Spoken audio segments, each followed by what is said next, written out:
প্রার্থনা কোচিং সেন্টারে তোমাদের সকলকে স্বাগতম জানাই। চলে আসলাম নতুন একটা ভিডিও নিয়ে। আজকে আমার আলোচ্য বিষয় হচ্ছে সামাজিক বহির্ভূতকরণের কারণ।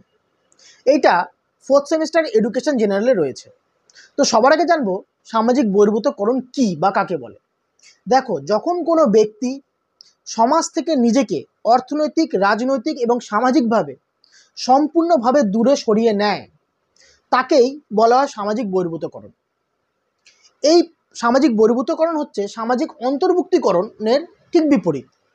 এতে গেল কাকে বলে। এবার জানবো এর বৈশিষ্ট্য। দেখো, সামাজিক বহির্ভূতকরণের অনেক কিছু কারণ আছে। যেরকম প্রথম কারণ আমি বলবো দারিদ্রতা।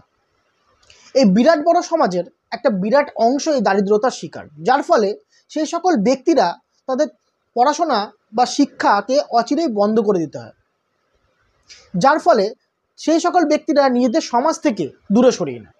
এই গেল প্রথম কারণ। দ্বিতীয় কারণ হচ্ছে যোগাযোগ। সামাজিক বহির্ভূতকরণের পরবর্তী কারণ হিসাবে ধরা যেতেই পারে যোগাযোগকে। কারণ স্থানগত দূরত্বের জন্যই অনেক ব্যক্তিরা নিজেদের সমাজ থেকে দূরে সরিয়ে নেয় এবং এর প্রভাব গিয়ে পড়ে তাদের ব্যক্তিগত, সামাজিক, অর্থনৈতিক জীবনের ওপর। পরবর্তী কারণ বলবো গৃহহীনতা।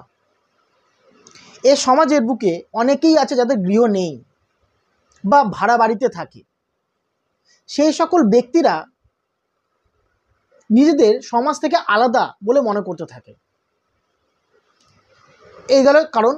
আর পরবর্তী কারণ হিসেবে বলবো সম্পর্কের ভাঙন। অনেক শিশুরাই আছে যারা অল্প বয়সেই বা অনেক শিশুরাই দেখে যে তাদের মা বাবা খুব সম্পর্কের ভাঙন, যার ফলে সেই সকল ব্যক্তিরা নিজেদের একাকিত্বে ভুগতে থাকে এবং সমাজ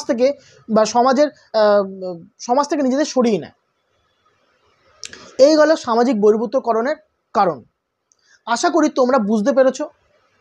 আমি এই সমস্ত কারণগুলিকে সহজভাবে তোমাদের কাছে উপস্থাপন করলাম যাতে তোমরা সহজেই বুঝতে পারো। যদি ভিডিওটা ভালো লেগে থাকে আর তোমরা যদি বুঝতে পেরে থাকো, তাহলে অবশ্যই লাইক করো আর শেয়ার করো। কমেন্ট করতে ভুলো না, কমেন্ট করলে আমারও ভালো লাগে। আর স্ক্রিনে দেওয়া রয়েছে আমার নাম্বার। যদি কেউ আমার কাছে টিউশন পড়তে চাও, অনলাইন বা অফলাইন, তাহলে অবশ্যই যোগাযোগ করতে পারো। দেখা হচ্ছে নতুন একটা ভিডিও নিয়ে। ভালো থেকো, ধন্যবাদ।